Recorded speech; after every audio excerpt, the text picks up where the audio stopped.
우리가 이 달란트 비유를 우리가 볼 때에 주일학교 때부터 우리가 잘 알고 있는 그런 내용입니다. 그래서 그냥 쉽게 지나갈 수 있지만 우리가 마태복음에서 이 하늘나라 그리고 종말에 대한 중요한 가치를 이 달란트 비유에는 담고 있습니다. 그래서 이 달란트 비유는 열처녀의 비유 이후에 바로 이어서 나오는 비유인데, 열처녀 비유는 기름을 준비하지 못한 처녀에 대한 문제를 지적하고 있는데, 뭘 준비해야 될 것인가에 대해서 기름을 준비해야 된다. 그 기름은 무엇인가? 긍휼과 사랑이다. 이렇게 말씀드릴 수가 있습니다. 그리고 이어서 이 달란트 비유에서도 보면 이것도 종말에 대한 비유입니다. 이 달란트는 그러면 달란트를 가지고 무엇을 준비해야 될 것인가? 이것을 또 우리에게 이어지고 있는데, 그래서 이 준비함에 대한 중요성, 이 준비를 해야 하는 것에 대한 중요성을 더 중요하게 다루고 있는 것이 이 달란트 비유이다, 이렇게 말씀드릴 수가 있습니다. 달란트 비유는 오늘 14절 말씀에 보면 어떤 사람이 자신의 소유를 종들에게 맡기고 타국으로 갑니다. 그리고 19절에 보면 이 주인이 오랜 후에 돌아와서 결산을 하죠. 그래서 맡기고 타국에 가서 다시 오랜 후에 돌아와 결산을 하게 되는 이런 내용을 통해서 우리는 이 내용이 종말의 메시지를 담고 있다라는 것을 우리가 확인할 수가 있습니다. 주님께서 승천하신 이후에 우리에게 다시 오실 것이고, 우리가 재림의 주를 맞이할 때는 심판의 주로 맞이하게 될 것이다 라는 것을 분명하게 우리에게 말씀하고 있습니다. 그래서 오늘 우리의 삶의 종말의 때에 우리는 어떤 모습을 준비하며 살아가야 할 것인가, 이런 태도를 이 달란트 비유를 통해서 우리에게 알려주고 있는 것입니다. 여러분은 천국 백성으로 이 땅에 살아가시면서 어떠한 준비를 하고 있습니까? 오늘 이 비유는 단지 소극적으로 그냥 허송세월하며 기다리는 것이 괜찮다라고 말하고 있지 않습니다. 땅속에 파묻었던 이 한 달란트 받은 종, 이것은 어떤 의미가 있는가? 나는 죄짓지 않고 믿음 생활 잘했다라는 것을 스스로 괜찮다라고, 그것이 괜찮다라고 말하고 있지 않습니다. 오히려 주인이 와서 보고 인정할 수 있는 결과를 가져오는 그런 책임 있는 활동을 기대하는 것이 이 준비의 기간임을 말씀하고 있습니다. 그냥 시간만 허송세월한다고, 그냥 보낸다고, 구원받았다라고 하고 그냥 보낸다는 것을 괜찮다 이렇게 말하고 있지 않습니다. 주님이 오실 때에 인정할 수 있는 결과, 그리고 책임 있는 활동, 이것에 대해서 심판하실 것이다 라는 것에 분명히 이 비유의 의미가 담겨져 있다는 것이죠. 그래서 다시 말하면 주님이 다시 오실 것이 분명한데, 여러 번 다짐하시면서 예수님 우리에게 약속해 주셨는데, 그날을 기다리는 기간이 우리는 어떠한 태도로 기다려야 할 것인가? 우리는 무의미하고 공허한 그 시간을 때우는 모습으로 기다리는 것이 아니라, 이 맡겨진 달란트를 선용하고 우리의 기회의 시간을 우리에게 책임으로 감당하는 그 시간을 보내야 할 것을 우리에게 말씀하고 있습니다. 그래서 이 주님 우리에게 종말의 기간에 우리에게 청지기로서 맡겨진 은사를 사용할 수 있는 기회를 우리에게 주신 것입니다.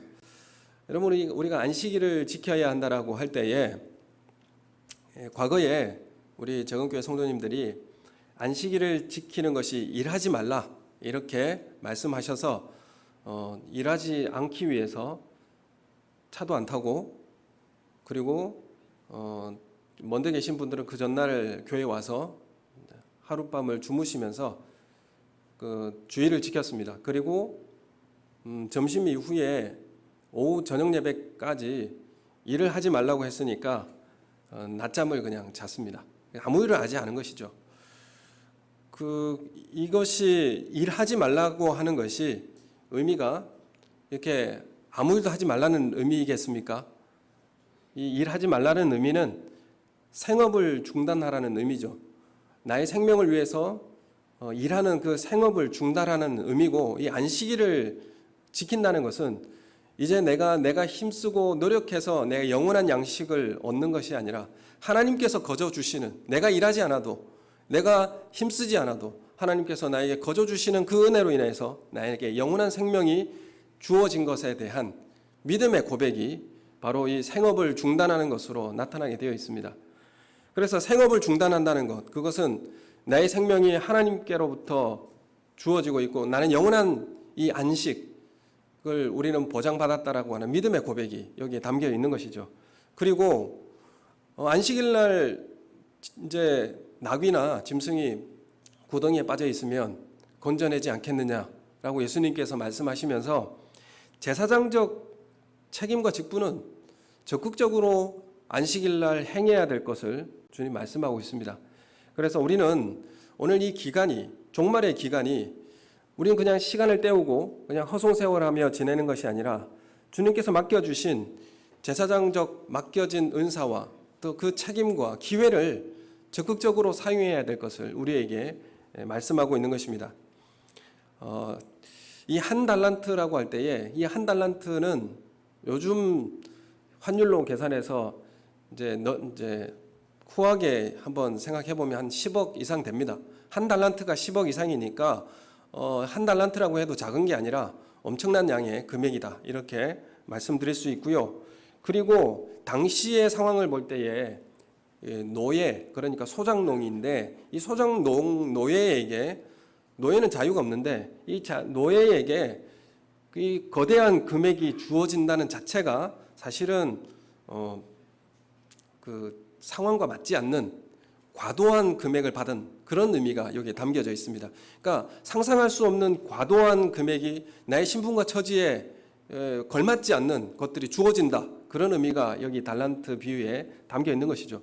우리는 죄인이고 하나님 앞에 버림받아 죽어도 마땅한 존재인데 하나님께서 우리를 하나님의 자녀로 불러주시고 상속자로, 그리고 하나님 나라의 일꾼으로 사용케 해주시는 이 은혜가 우리의 처지와 상황과는 비교도 할 수 없는 특권을 우리는 누리고 있다라는 것을 이 달란트 비유는 우리에게 알려주고 있는 것입니다. 그래서 이 달란트라고 하는 것은 우리의 가지고 있는 제자들에게 주어진 특권과 기회를 상징하게 됩니다. 그래서 이것을 이제 달란트라고 해서 영어로 탤런트라고 이렇게 읽으니까 그 재능을 나누어 준 것으로 이렇게 생각하는 경우가 많이 있습니다. 하지만 이 탤런트라고 하는 영어 단어는 15세기 이후에 나타나게 됩니다. 그래서 이 재능이라고 달란트를 이해하시면 곤란하고요. 그래서 15절 말씀에 보면 각각 그 재능대로 달란트를 나눠준 겁니다. 그러니까 재능을 나누어 준 게 아니라 재능대로 달란트를 나누어 주었다, 이렇게 읽는 것이 분명한 것이죠. 그래서 이 달란트라고 하는 것은 그래서 우리의 재능이 아니라 우리에게 맡겨진 특권과 기회다, 이렇게 의미하는 것이 분명합니다. 그래서 우리에게 맡겨주신 하늘나라를 섬기도록, 어떤 의미의 교회를 섬기도록 주어진 책임성, 기회, 이렇게 비유하는 것이 맞는 것입니다. 그래서 오늘 우리에게 맡겨진 책임과 기회를 어떻게 사용해야 될 것인가? 두 종은 칭찬받았고 한 종은 책망받아 쫓겨나게 되었습니다. 그래서 마지막 날에 이러한 결산의 날이 있을 것이라는 것을 분명히 말씀하고 있는데, 이 칭찬받은 두 종의 이 상황을 우리가 보게 되면 16절의 말씀에 보면 5달란트 받은 자는 어떻게 했습니까? 바로 가서 그것을 남겼습니다. 바로 가서라고 하는 것이 즉시 순종했다라는 의미가 거기에 담겨 있는 것이죠. 그래서 당시에 거대한 이 달란트를 받았는데 당시 상황에서는 소장농이고 또한 과도한 과세들이 2중으로 3중으로 내야 되는 그런 상황이었고, 이걸 장사한다는 자체도 그 현실적이지 않는 그런 상황이었습니다.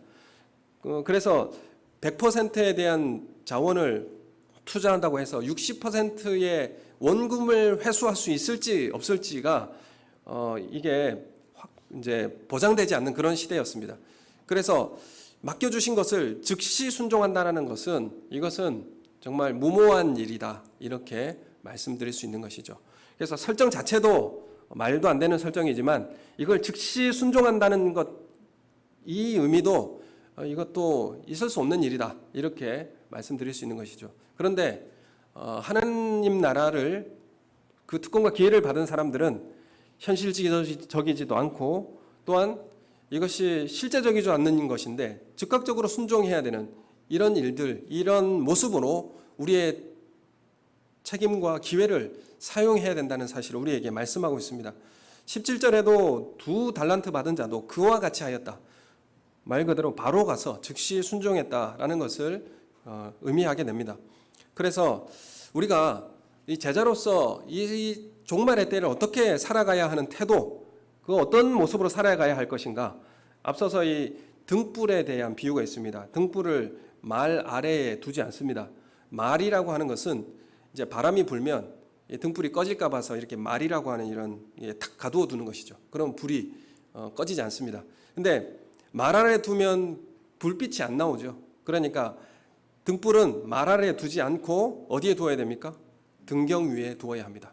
위에 올려놓아서 사람이 지나가는데 비추어질 수 있도록 사용되어져야 한다는 의미가 있습니다. 그래서 세상을 비추는 것처럼 이 제자의 특권과 의무도 말 아래에 가두어 두는 것이 아니라 적극적으로 수행해야 된다는 사실을 우리에게 말씀하고 있는 것입니다. 그래서 이 제자들이 받은 이 달란트의 크기와 자금을 떠나서 이 크기와 자금이 의미가 없습니다. 사실 한 달란트도 엄청난 큰 금액이기 때문에 이게 크고 작음을 떠나서 내가 얼마나 이 기간에 책임을 다하여 충실히 수행했는가에 대해서 평가받는 그런 준비를 우리에게 요구하고 있는 비유입니다. 그래서 책임을 누구에게 크게 줄 것인가 적게 줄 것인가, 이건 누가 정하는 겁니까? 주인이 정하는 것이죠. 그리고 종의 의무는 무엇입니까? 그 크기에 상관하지 않고 나에게 부여된 역할을 충실히 적극적으로 수행하는 것이 오늘 이 종말의 기간에 우리가 수행해야 될 그런 이제 준비의 태도라는 것을 말씀하고 있는 것입니다. 이 두 노예는, 종은 위험 부담이 있다라고 할지라도 적극적으로 투자하는 자세로 이 기간을 보낸 것입니다. 그래서 달란트를 맡은 제자들이 이 엄청난 액수를 또 투자하고 장사를 해야 하는 이 위험을 감수해야 하는 그런 일들이었습니다. 이런 부담과 위험을 감수해야 하는 일을 누가 해야 됩니까? 제자는 해야 된다. 위험을 감수해야 된다라는 것이죠. 그래서 예수님은 우리 생명을 얻기 위해서 무엇을 버리라고 말씀하십니까? 위험을 감수하는 것들이죠. 재산을, 가족을, 내 자아를, 육체의 생명까지 버릴 것을 우리에게 요구하고 계시다는 것이죠. 이것이 우리가 마지막 때에 우리의 위험 부담을 감수해야 되는, 감수할 뿐만 아니라 즉각적으로 주님의 명령에 순종해야 될 그런 책임이, 의무가 우리 가운데 있다는 것을 말씀하고 있는 것입니다. 그래서 이런 엄청난 위험이 부담이 되어가지고 세상에서 안전함을 추구하는 것은 하나님 나라의 제자에 합당하지 않다, 이렇게 말씀하고 있습니다.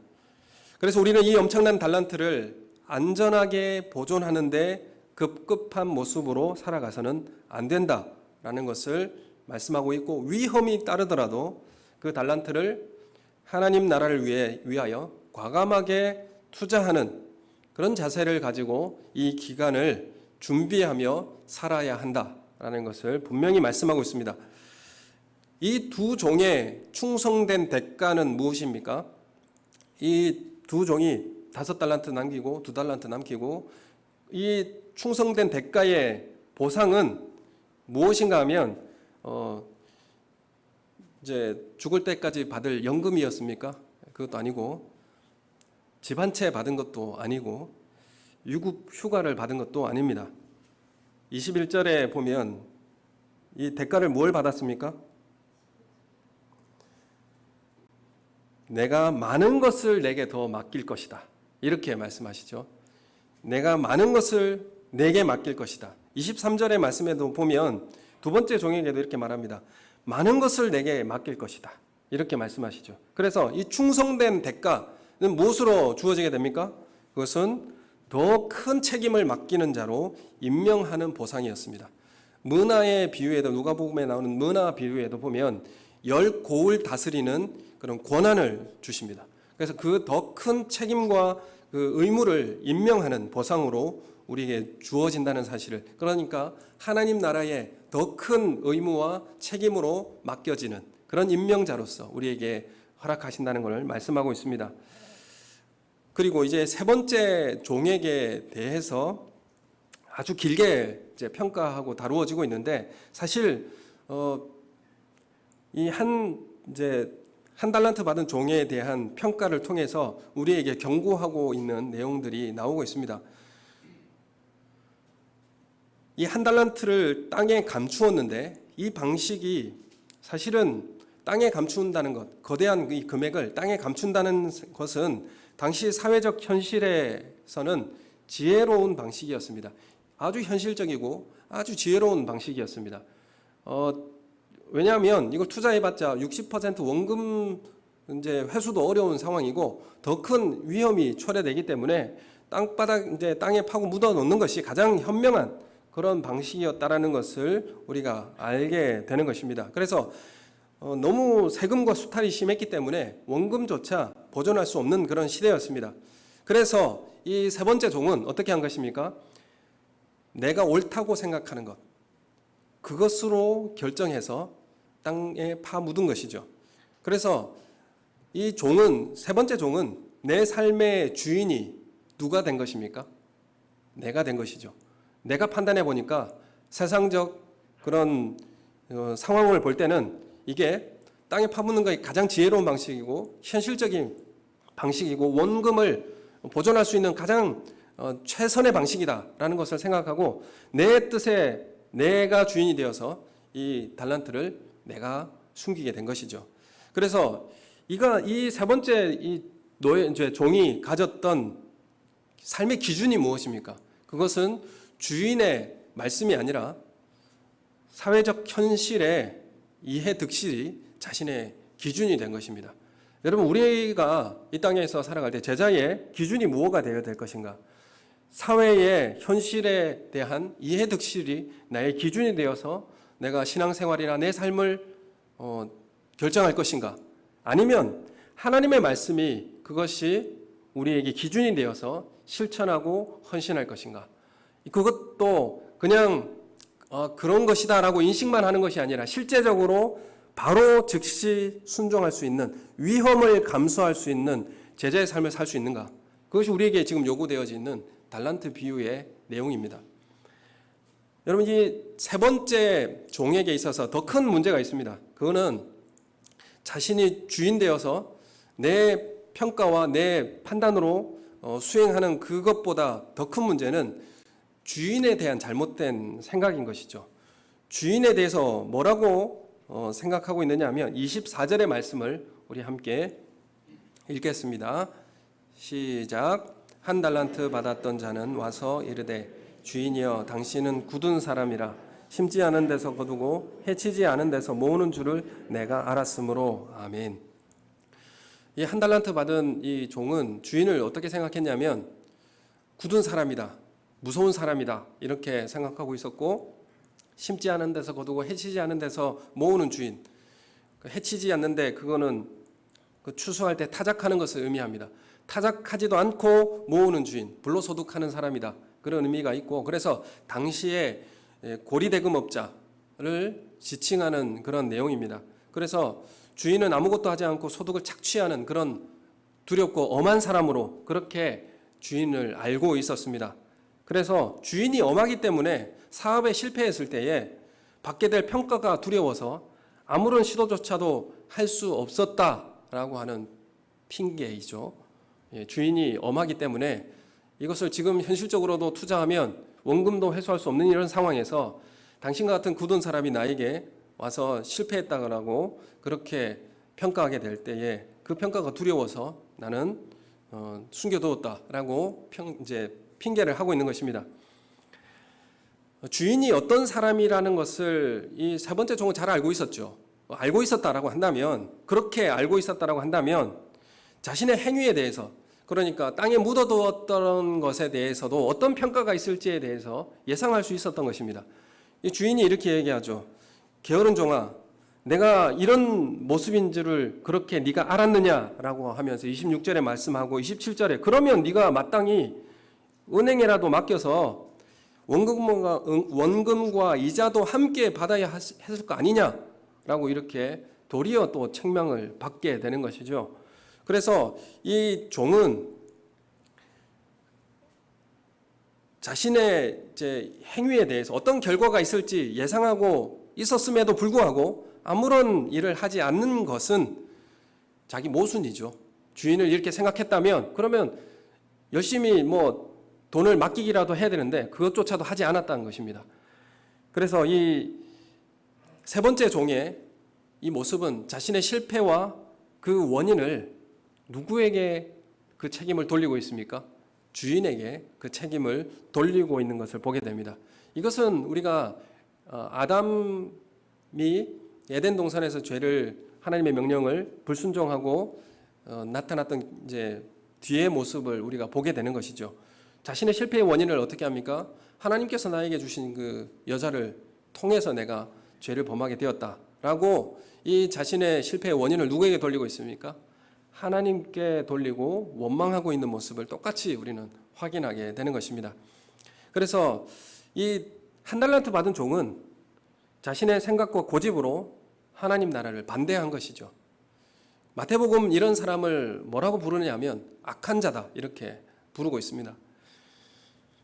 하나님의 나라, 이 목적과 이런 방식을 반대하는 그런 존재를 악한 자라고 부르고 있다는 것을 우리가 알게 됩니다. 그래서 우리가 이 마지막 때에 우리가 이 시간을, 이 종말의 기간을 우리가 손 놓고 가만히 앉아서 책임지려 하지 않고 원망하는 이런 소극적 신앙의 성향을, 이 성향의 위험성을 경고하고 있는 내용인 것입니다. 여러분, 이 종이 이익을 남기기 위해서 투자에 적극적인 행위가 필요한 것처럼 하나님 나라는 그 백성의 적극적인 자기 부정 그리고 그 맡겨진 책임과 의무의 수행이 필요한 것입니다. 하나님 나라의 제자도는 개인의 안전이 중요한 문제이기보다는 그 위험 부담을 끌어안고 적극적인 행동을 해야 된다는 사실을 우리에게 말씀하고 있습니다. 개인적 현실적 이해득실을 따져서 머뭇거리고 아무 일도 하지 않는 것이 아니라 원망하고 소극적 행동을 하는 것이 아니라 여러분 우리는 우리의 사회적 현실과 이해득실을 따져서 우리의 위험 부담을 적극적으로 끌어안고 순종하고 실천해야 되는 책임이 우리 가운데 있다. 이것을 통하여서 우리는 평가받게 될 것이다 라는 것을 이 달란트 비유는 우리에게 말씀하고 있는 것입니다. 여러분 오늘 요즘 이 시대의 청년들이나 젊은 사람들은 너무나 일이 많습니다. 아르바이트도 해야 되고 공부도 해야 되고 그리고 미래에 대한 고민과 그 마음에 치열한 갈등이 있는 것을 알게 됩니다. 정말 시대가 더 지나면 지날수록 하나님 나라를 위하여서 위험 부담을 안고 적극적으로 하나님의 말씀에 순종할 수 있는가? 더욱더 많은 우리는 그런 시험대에 오르게 될 것입니다. 여러분 우리는 포도나무의 비유에 보면 가지는 우리를 이야기하고 있고 나무 줄기에 우리는 붙어 있어야 한다. 살 수 있다. 이렇게 말씀하고 있습니다. 예수님께 붙어 있는 것이 우리의 순종이요 책임입니다. 줄기로부터 가지가 떨어져 나가면 그래서 가지가 떨어져 나와 독립하려고 하면 어떻게 됩니까? 나무로부터 생명력의 공급이 끊어지게 되니까 말라지게 되고 결국 결실도 할 수 없습니다. 이 결실이 안 되는 가지는 어떻게 합니까? 불에 던져져 사르게 되는 것이죠. 그래서 가지는 나무에 붙어 있는 것이 순종이요 책임입니다. 씨 뿌리는 비유도 씨가 문제가 아니라 밭이 문제라는 것이죠. 그래서 종말을 준비하고 우리의 살아가는 우리 삶의 마음은 우리가 이 종말이 천재지변과 전쟁과 재해들로 인해서 이런 것들이 지구상에 누적되어져서 자멸하는 모습으로 세상의 끝이 오는 것이 아니죠. 어떻게 세상의 끝이 옵니까? 복음이 모든 민족에게 전파되어져야 하는 적극적인 종말을 우리에게 요구하고 있는 것입니다. 그냥 가만두면 자멸하는 그런 세상이 아니라 세상의 끝은 복음 전파로 인하여 적극적인 종말을 우리에게 요구하고 있는 그 주님의 요구를 우리가 보게 되는 것입니다. 그래서 세상이 끝날 때까지 그냥 끝이다 라고 하면서 기다리며 그렇게 사는 것이 아니라 복음 증거를 위해서 적극적인 종말을 살아가야 할 것을 우리에게 요구하고 있는 것입니다. 여러분, 우리는 그래서 신앙생활이라고 하는 것이 그냥 죄짓지 않고 내가 나쁜 짓 하지 않고 그냥 버티고 있어야 하는 것이 아니라 주님을 머리로 한 그 가지로 주님의 몸으로 부름을 받은 대로 연합하여 생명을 공급받아 우리의 완성을 이루어가는 책임과 의무가 우리 가운데 놓여져 있는 것이죠. 우리는 예수님의 몸에 붙어 있어야 됩니다. 예수님의 나무에 붙어 있어야 되는 것이죠. 신앙생활 하면서 우리는 가장 시험 받는 부분이 어디냐면 내가 머리가 되는 시험을 많이 받습니다. 내가 머리 되는 것. 머리는 누구입니까? 우리의 머리는 예수 그리스도이십니다. 그런데 우리가 뭔가를 깨우치게 되면 그것이 기도의 생활이든 기도를 통해서든 아니면 어떤 환상을 보든 아니면 사회적 성공이든 어떤 경험을 하든지 지식을 갖든지 그렇게 뭔가를 깨우치게 되면 내가 머리가 되는 것입니다. 우리는 머리가 아니라 무엇이죠? 몸으로 부름받고 있습니다. 우리가 가지라고 하면 어디에 붙어 있어야 됩니까? 줄기에 붙어 있어야 됩니다. 나무에 붙어 있어야 되는 것이죠. 그게 바로 우리는 몸이요 머리에 의존하고 있는 그런 모습을 상징하고 있습니다. 우리는 교회에서 개인적 신앙을 잘 지키는 것으로 나는 책임을 다하고 있다라고 생각하기도 합니다. 나는 혼자 신앙생활을 잘한다. 나는 죄짓지 않는다. 나는 헌금 생활도 성실히 하고 주일날 놀러 가지도 않고 나는 교회에 잘 참석한다. 이렇게 나는 책임을 다하고 살고 있다라고 생각하기도 합니다. 하지만 가장 큰 문제는 우리가 각각 지체로서 연합을 하고 있느냐, 이 문제를 우리에게 요구하고 있는 것이죠. 여러분은 나는 개인적인 그런 신앙생활은 잘하고 있는데 연합은 잘 하십니까? 우리가 그리스도와 연합되어 있다면, 우리가 예수님께 붙어 있다라고 한다면 당연히 우리는 지체들과 연합되어 있어야 합니다. 우리가 그리스도와 연합되어 있으면 지체들과 연합되어 있다라는 사실을 이 고린도전서 12장에는 우리에게 말씀하고 있습니다. 고린도전서 12장에는 예수 그리스도를 머리로 그리고 우리를 지체로 몸으로 부름받은 이 성도들의 모습을 기록하고 있죠. 고린도전서 12장 12절 말씀, 고린도전서 12장 12절 말씀 우리 함께 읽겠습니다. 펼쳐놓으셔도 됩니다. 시작. 몸은 하나인데 많은 지체가 있고 몸의 지체가 많으나 한 몸임과 같이 그리스도도 그러하니라. 우리를 주님과 한 몸으로 부르고 계시죠. 21절부터 27절까지 우리 함께 읽겠습니다. 시작. 눈이 손더러 내가 너를 쓸데없다 하거나 또한 머리가 발더러 내가 너를 쓸데가 없다 하지 못하리라. 그뿐 아니라 더 약하게 보이는 몸의 지체가 도리어 요긴하고 우리가 몸에 덜 귀히 여기는 그것들을 더욱 귀한 것으로 입혀주며 우리의 아름답지 못한 지체는 더욱 아름다운 것을 얻느니라. 그런즉 우리의 아름다운 지체는 그럴 필요가 없느니라. 오직 하나님이 몸을 고르게 하여 부족한 지체에게 귀중함을 더하사 몸 가운데서 분쟁이 없고 오직 여러 지체가 서로 같이 돌보게 하셨느니라. 만일 한 지체가 고통을 받으면 모든 지체가 함께 고통을 받고 한 지체가 영광을 얻으면 모든 지체가 함께 즐거워하느니라. 너희는 그리스도의 몸이요 지체의 각 부분이라. 아멘. 여러분, 우리는 몸에 잘 보이지 않는 부분이라고 해서 간이 보이지 않는다고 해서 이것을 떼버리면 우리 몸이 건강해질까요? 그렇지 않죠. 몸에 보이지 않는 부분이라고 해서 이것이 중요하지 않다 이렇게 말할 수 없습니다. 어느 한 부분도 떼내버리면 엄청난 고통을 당하게 됩니다. 제가 아는 분 중에서도 이 손톱 끝이 조금 떨어져 나가는 사람이 있는데 이 손톱이 그래서 절반밖에 있지 않는데 이것조차도 너무나 불편하다는 거예요. 손톱 그 새끼 손가락 손톱 끝이 조금 잘려 나갔는데도. 그런데 우리 몸에서도 가장 잘 보이고 그래서 가장 잘 보이는 부분을 제일 많이 다듬죠. 그래서 어딜 제일 많이 다듬습니까? 피부하고 얼굴 많이 다듬고 이제 잘 그리고 이런 거 하죠. 그래서 여기 관리하는데 제일 많이 시간을 허비하지 않습니까? 허비한다는 게 좀 그렇네. 많이 투자하지 않습니까? 여러분 그러나 몸에 보이지 않는 부분이라고 해서 그게 귀하지 않습니까? 그렇지는 않죠. 이 탁구를 잘 치려면 저는 탁구를 잘 치면 팔과 이 손목 스냅이 좋아야 되는 것으로 그렇게 알고 있었습니다. 근데 잘하는 사람들 이야기를 들어보니까 진정한 힘과 기술은 어디에서 오느냐? 팔과 스냅도 나오지만 그 기술은 다리에서 나온다고 합니다. 다리 스텝과 그 힘에서 나온다라고 말하는 것이죠. 그래서 탁구를 치는 것을 보면 다리가 하는 일은 잘 안 보이고 팔이 하는 게 잘 보이는 것이죠.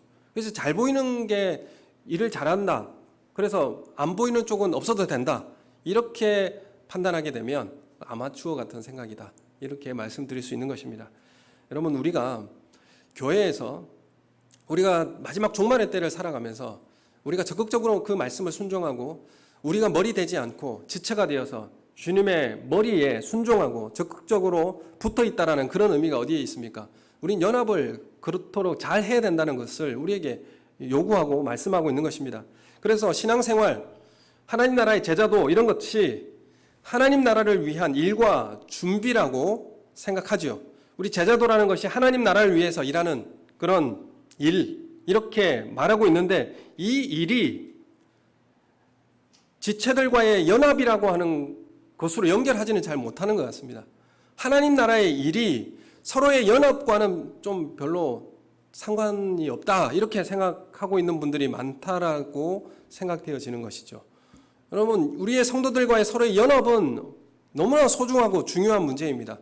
내가 머리 되려고 하지 않는 것, 그리고 서로가 서로를 위해서 존재해주고 필요를 공급하는 것, 하나가 되게 만드는 것, 이 엄청난 중요한 요구를 마지막 때에 우리에게 하고 있는데 이것을 우리의 하나님 나라의 중요한 일이라고 여기고 있지 않는 것 같습니다.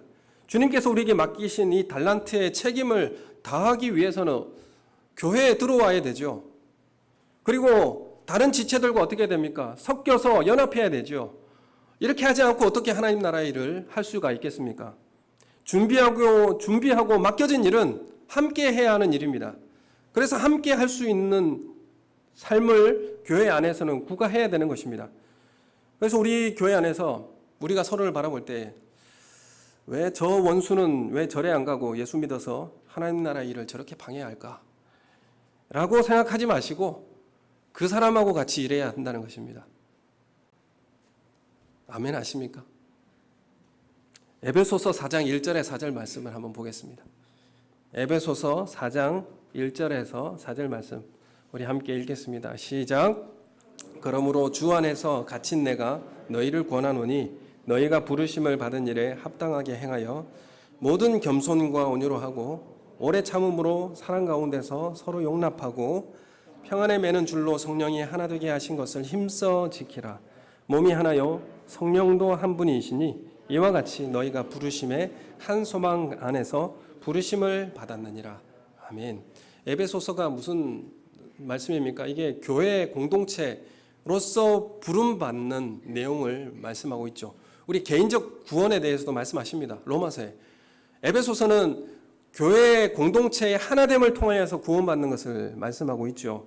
그래서 우리가 하나님 나라의 완성을 준비하고 기다리는 것, 무엇을 요구하고 있습니까? 교회 안에서의 연합을 요구하고 있습니다.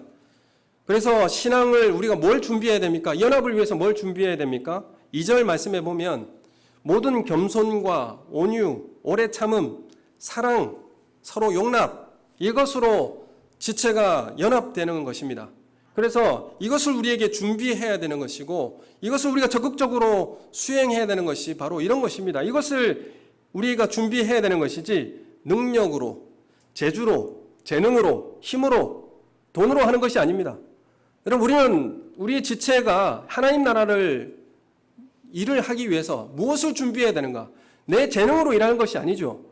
내가 뭘 잘한다고 해서 그것으로 하는 것이 아닙니다. 우리는 겸손함과 온유와 오래 참음과 사랑으로 하나됨으로 이 하나님 나라의 일을 하는 것입니다. 여러분, 이것이 하나님 나라의 일을 하는 가치이고 마지막 때 우리가 평가받는 중요한 잣대가 바로 이게 되는 것입니다. 내가 뭐 어떤 엄청난 일을 내가 혼자 해서 그것을 감당할 수 있는 일이 아니다 라는 것을 분명히 우리에게 말씀하고 있는 것입니다.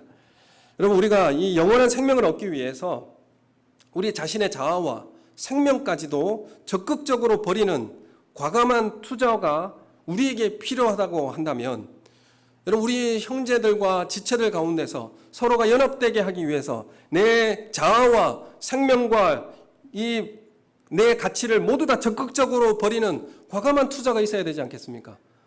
내 개인적 안전과 내 이익을 비교해 가면서 그것을 땅에 묻어두는 이런 소극적인 삶이 어떤 평가를 받게 될 것입니까? 여러분, 우리는 종말을 준비해야 하는 방식이 되어야 합니다. 우리는 좀 더 나은 나의 안전보다는 위험 부담을 아는 그런 적극적 행동을 해야 하는 그런 필요한 시기입니다. 여러분, 교회 중심에 들어오면 들어올수록 위험 부담을 안고 들어올 수밖에 없습니다. 여러분, 어떤 직분을 맡아보십시오. 위험 부담 안 안습니까? 안 하면, 내가 그 직분 안 맡았으면 내 이런 소리도 안 듣고 그런 위험 부담도 안 느끼죠. 여러분, 우리 교회 안에서 어떻게 하나님 나라의 위를 준비하고 그 일들을 시행해야 되는 것입니까? 어떤 태도 해야 됩니까? 여러분, 우리는 적극적으로 버리는 위험 부담을 안고 적극적으로 투자하는 그런 삶이 우리 가운데 필요하다는 것입니다. 여러분, 또한 우리 교회만의 안전보다는 위험 부담을 아는 적극적 실천이 우리 가운데 필요한 그런 삶을 살아야 한다는 것을 우리에게 말씀하고 있습니다. 두 종이 5달란트 받은 종, 2달란트 받은 종이 즉시 나가서 장사했다라는 것은 내 가치 기준을 나에게 두지 않고 주인에게 두었다라는 것을 보여주고 있는 대목입니다. 하나님께서 어떤 가치와 그 말씀을 내 기준으로 삼아서 즉각적으로 순종했다라는 것을 우리에게 말씀하고 있는 것이죠. 땅에 묻어두었다라는 것은 현실의 이해득실에 기반해서 나의 우선순위, 나의 가치, 나의 안전이 우선된, 내가 상처받지 않는 그것이 나의 우선적 가치가 되어서 주인과 상관없는 그런 모습, 이 모습은 주인의 마음을 고통스럽게 했습니다. 여러분, 우리는 어떤 모습으로 하나님 나라의 일에 참여하고 있습니까? 여러분, 이 일은 분명히 주님이 오시는 그날에 평가받게 되어 있습니다. 여러분, 사람은 다 죄인이라서 내 고집 부리고 나를 위해서만 삽니다. 그러나 예수 믿어 다른 점이 무엇이겠습니까? 함께 살 수 있다는 것이지 않겠습니까? 그래서 함께 할 수 있다는 것이지 않습니까? 그래서 배제하는 것이 아니고 그래서 함께 할 수 있는 것이 그리스도인의 가치가 되는 것은 아니겠습니까? 여러분, 교회는 유능함을 따지는 것이 아닙니다. 누가 오래 기다렸는가? 누가 오래 참았는가? 누가 겸손했는가? 누가 온유했는가? 이것이 정말 교회로서 그 신앙의 가치를 따지는 그 기준이 되게 될 것입니다. 오늘 종말을 준비하는 우리 모든 사랑하는 성도님들, 주님의 말씀에 적극적으로 순종하고 주님 안에서 행할 수 있는 그런 제자가 되시기를 예수님의 이름으로 축원합니다.